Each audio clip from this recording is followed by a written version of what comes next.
नमस्कार, मैं हूं संजीव कुमार और आप देख रहे हैं वेब समाचार। पूरे झारखंड में पंचायत चुनाव की सरगर्मी जैसी समाप्त हुई, नगर निगम, नगर परिषद, नगर पंचायत चुनाव को लेकर निर्वाचन आयोग एक्टिव हो चुके हैं। आपको बता दें कि झारखंड में कई ऐसे पार्षद हैं जिनका कार्यकाल 2020 में ही समाप्त हो चुका है और कई ऐसे पार्षद हैं जिनका कार्यकाल 2023 में समाप्त होगा।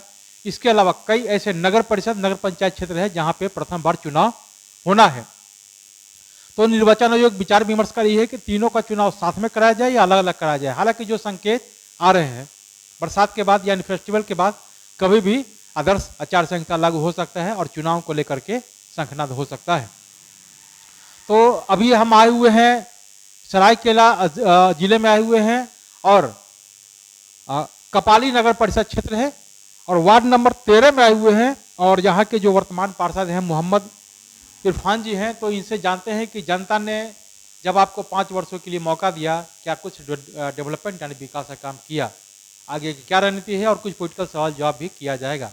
इनके बारे में बता दें कि ये अल कबीर पॉलिटेक्निक में लेक्चरर के रूप में भी काम कर चुके हैं, लेकिन अभी वर्तमान में लिप पे है। तो चूंकि इनके मन में जनता के प्रति समाज सेवी हैं, जनता के प्रति इनका लगाव ज़्यादा रहा है, तो ये पार्षद के रूप में चयनित हुए और चयनित जनता ने जब इनको मौका दिया तो इन्होंने वहाँ छोड़कर, मतलब छोड़े नहीं हैं, मतलब लीव लेने के बाद समाज सेवा के काम में जुड़े हुए हैं।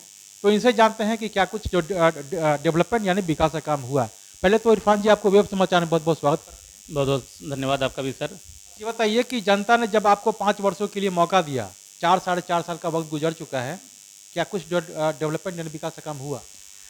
कपाली नगर परिषद का जब से चुनाव हुआ है, हम लोग 2018 के 28 अप्रैल 2018 से हम लोग कंटिन्यू वार्ड पार्षद में चुने गए हैं और उस समय से कपाली में काफ़ी विकास का कार्य देखने को मिला है, लेकिन जितना विकास होना चाहिए था उस हिसाब से विकास का कार्य नहीं हुआ है।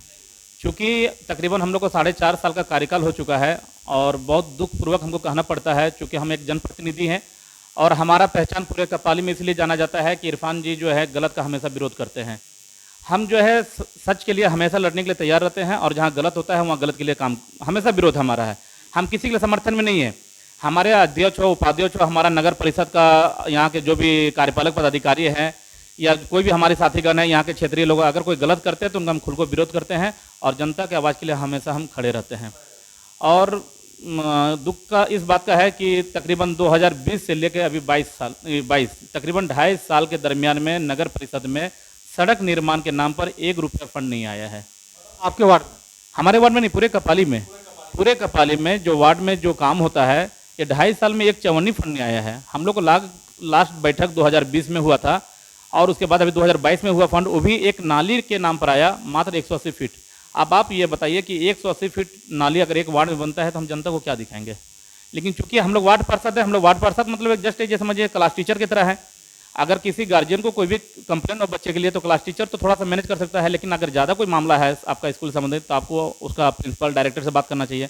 और हम यहाँ प्रिंसिपल डायरेक्टर कह सकते हैं कि हमारे जो सीनियर जनप्रतिनिधि है वो और हमारे कार्यपालक पदाधिकारी है, और चूँकि वो लोग नहीं ला पाए फंड तो हम लोग मायूस हैं। और वार्ड पार्षद के नाते हम तो कोशिश करते हैं कि पब्लिक का जो भी जन समस्या कोशिश करते हैं, लेकिन रोड नाली का मामला है सारा फंड पे डिपेंडेंट है, इसलिए हमको जनता ये कि चलिए ये तो समस्याएं हैं जो 2020 से 22 तक मतलब होने वाला है, लेकिन अभी तक नहीं आया है। तो करीब करीब अब तक 4 साढ़े 4 साल का वक्त गुजर चुका है, तो अभी तक क्या कुछ निर्माण हुआ? यानी प्रधानमंत्री आवास योजना के द्वारा कितने लोगों को आवास दिलवाए, पेंशन और राशन कार्ड बनवाने का काम किया? कपाली नगर परिषद में टोटल जो है 128 लोगों का जो है आवास योजना पास किया गया था, लेकिन बहुत सारे लोगों को निर्माण के दौरान में बहुत त्रुटि पाया गया, जिसमें कुछ लोगों को लास्ट में रिजेक्ट भी हुआ है। और मेरे हिसाब से लगता है कि 110 के आसपास में लोगों को नगर परिषद के माध्यम से यहाँ आवास योजना आवंटन किया गया है। और कपाली नगर परिषद में जो भी यहाँ क्षेत्र के रहने वाले लोग हैं, यहाँ पर पेंशन का बहुत अच्छा काम हुआ है और हम लोग जनप्रतिनिधि लगातार फेसबुक के माध्यम से, और खासकर हम अपना बात करें तो हम सोशल मीडिया में बहुत ज़्यादा एक्टिव रखते हैं, तो हम सोशल मीडिया में कंटिन्यू लोगों को मैसेज करते हैं और हमारा खुद का अपना एक माइक भी रखे हुए हैं, अनाउंसमेंट करके हम लोगों को जागरूक किए हैं कि भाई जिनको भी पेंशन चाहिए किसी भी तरह का हो, चाहे वह आपका विधवा पेंशन हो, विकलांग पेंशन हो, वृद्धा पेंशन हो, आप हमसे संपर्क करें और बिल्कुल फ्री में बिना किसी को चारा नाठना दिए उसका हम काम बिल्कुल करते हैं और आगे भी करते रहेंगे। अच्छा, ये बताइए कि आपने प्रधानमंत्री आवास योजना, शौचालय, राशन कार्ड में जो भी है ज़रूरतमंद है उसको करीब करीब आपने मदद किया ताकि उन लोग को आवास या पेंशन हो या राशन कार्ड वगैरह बन सके। तो अगर देखें कि आपका नाम तो स्वर्ण अक्षरों में लिखा गया वार्ड नंबर 13 में, चूँकि कपाली नगर परिषद का गठन 2016 में हुआ लेकिन चुनाव 2018 में हुआ। तो सबसे महत्वपूर्ण और ऐतिहासिक काम कौन सा हुआ आपके वार्ड में? हमारे वार्ड में जो भी अभी ऐतिहासिक काम में है, समझिए कि हम लोग जो है कॉर्नर में जो स्ट्रीट लाइट लगाए हैं। हमारे अगर वार्ड की बात करें तो 4 हमारा कोना पड़ता है, तो 4 कोना में हमारा 3 कोना में हाई मार्क्स लाइट लगा हुआ है। एक टीओपी चौक है, एक हमारा हरि मंदिर है, एक गुलजार होटल है। तो हमारा ये 3 कोना कवर कर चुके, जो बड़ा स्ट्रीट लाइट, और एक कोना बचा हुआ है, और कोशिश में भी लगे हुए हैं कि 2-3 महीने के अंदर में एक और कोना जो बचा हुआ। केवल आपने लाइट लगवाया, ये सबसे महत्वपूर्ण। हाँ, और वो वार्ड में काफ़ी संख्या में और भी वार्ड की अपेक्षा 13 नंबर वार्ड में सबसे ज़्यादा रोड और नाली का निर्माण किया गया है। हम जिला योजना समिति के सदस्य भी हैं, सरायकेला करते वहाँ के। ये बताइए कि आपने इतना जो समस्या बताया कि जो बहुत सारे फंड नहीं आने की वजह से जो डेवलपमेंट चाहिए था पूरे कपाली क्षेत्र में नहीं हो पाया, तो आगे की क्या रणनीति है कि अगर जनता के बीच आप जाएंगे तो आपका मैनिफेस्टो क्या होगा, क्या आपका रणनीति होगा? स्मार्ट वार्ड के रूप में कैसे डेवलप करेंगे मॉडर्न ऐतिहासिक आदर्श के साथ साथ? अभी चूंकि जैसा कि हमको जानकारी है कि तकरीबन जो है हम लोग को कार्यकाल ज़्यादा नहीं, 3 से 4 महीना बचा हुआ है, और अभी हम इस बार पूरी तरह से जनता के दिल में हम बसे हुए हैं, और हम और भी कोशिश कर रहे हैं कि जो भी जनता कुछ अगर हमसे कोई नाराज भी है तो उसको भी हम काम करेंगे उनके लिए। फंड से रिलेटेड अगर हम नहीं कर पाएंगे तो चूंकि उनको जो बेसिक समस्या है, मान लीजिए कुछ डॉक्यूमेंटेशन का समस्या है या और भी कुछ मामला, वो सब हम सॉर्ट आउट करते हैं। और इस बार हम जो है नगर परिषद अध्यक्ष के लिए हम दावेदारी भी कर रहे हैं कि नगर परिषद के लिए लड़ेंगे।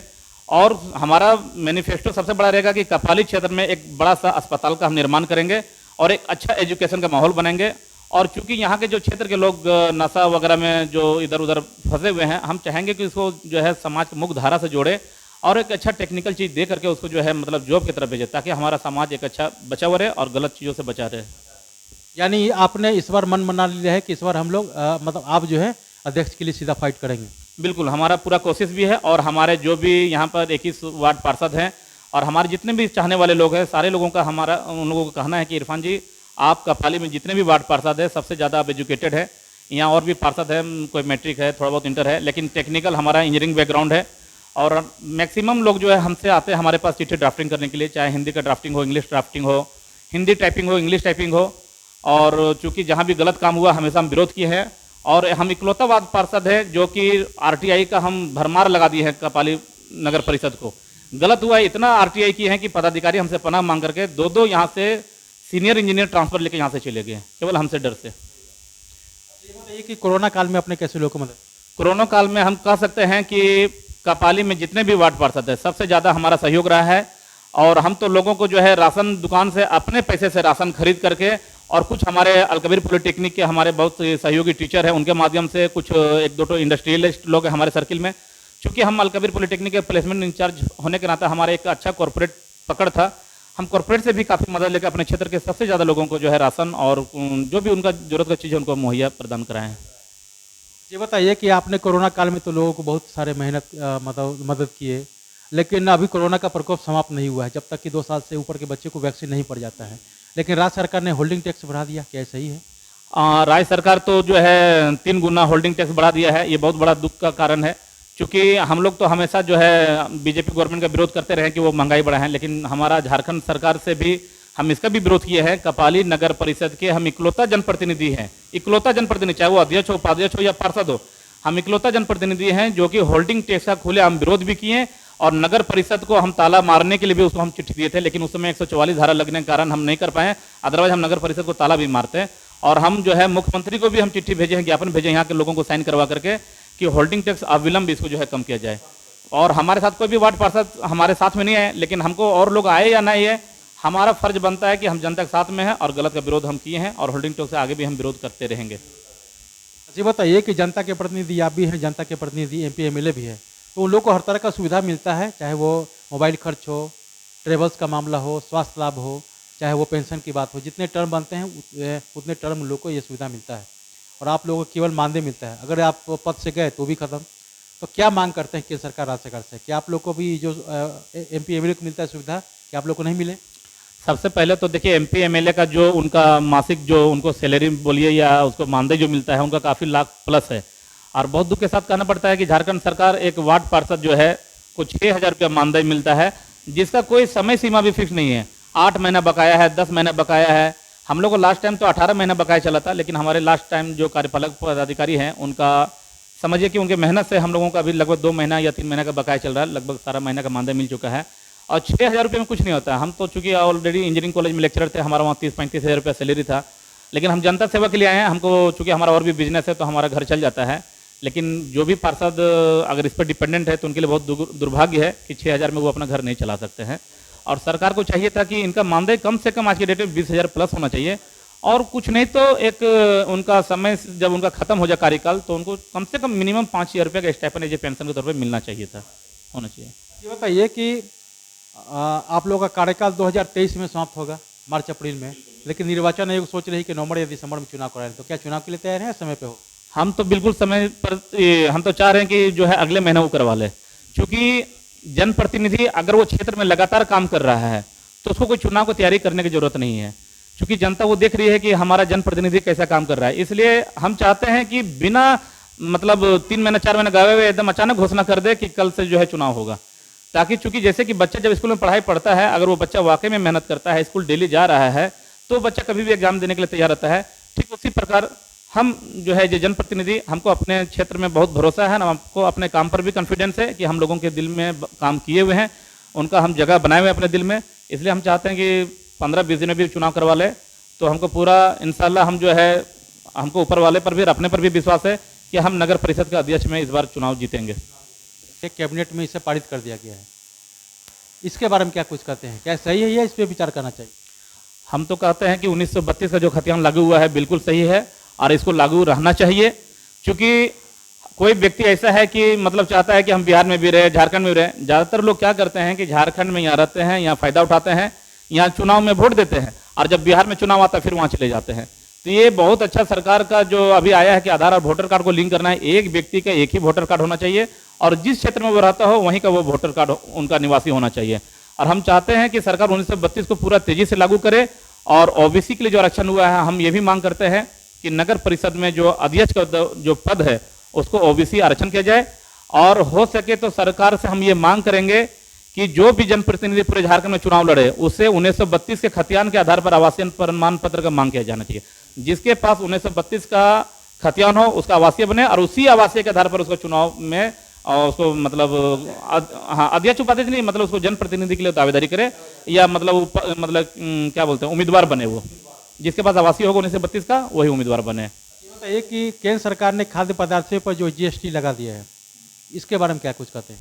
ये बहुत दुर्भाग्य है, चूंकि महंगाई तो ऑलरेडी चरम सीमा पर है, और चूंकि जब से बीजेपी गवर्नमेंट आई है तब से महंगाई काफ़ी बढ़ा है। और हम लोग तो हमेशा महंगाई का विरोध करते रहते हैं, क्योंकि हम लोग कांग्रेस से जुड़े हुए हैं। और कांग्रेस से जुड़ने की बात नहीं है, चूंकि हम लोग आम जनप्रतिनिधि है और आम जनता भी है। महंगाई हर किसी के लिए है, चाहे हमारे लिए है या आपके लिए है। इसलिए खासकर खाद में लगा देना, एजुकेशन में लगा देना, या कुछ जरूरत चीज़ में लगा देना, इससे जनता पूरी तरह से त्रहिमाम है। और हम केंद्र सरकार से आपके न्यूज़ के माध्यम से हम आग्रह करेंगे कि जो आवश्यक चीज़ है उस पर जो है जीएसटी हटाना चाहिए, और टैक्स जो है राज्य सरकार का जो टैक्स है उसको भी कम करना चाहिए। तो आपने सुना कि जिस तरह से वार्ड पार्षद हैं मोहम्मद इरफान जी हैं, वार्ड नंबर 13 के, इन्होंने क्या कुछ कहा वार्ड के डेवलपमेंट को लेकर, विकास को लेकर, और आगे की क्या रणनीति है, तमाम मुद्दों पे इन्होंने अपना पक्ष व्यापक रूप से रखने का काम किया है। तो अब चलते हैं दूसरे पार्षद के पास, उनसे जानते हैं कि उनके द्वारा क्या कुछ डेवलपमेंट यानी विकास का काम किया गया और आगे की क्या रणनीति है, तमाम मुद्दों पर उनसे भी बातचीत होगी। आपने वेब समाचार में समय दिया, इसके लिए बहुत बहुत धन्यवाद। बहुत बहुत धन्यवाद सर, और हम आपका बहुत आभार हैं कि आप जो है आज हमारे कपाली नगर परिषद में आए, और हम एज ए जनप्रतिनिधि और आप क्षेत्र में आए, इसके लिए हम आपका जो है बहुत आभार प्रकट करते हैं और आपका हम स्वागत करते हैं। धन्यवाद। तो अगर आपने हमारे चैनल को अब तक सब्सक्राइब नहीं किया है तो सब्सक्राइब कर ले, बेल आइकन भी दबाएं ताकि हर छोटी बड़ी खबरों शुरू हो सके। बहुत बहुत शुक्रिया।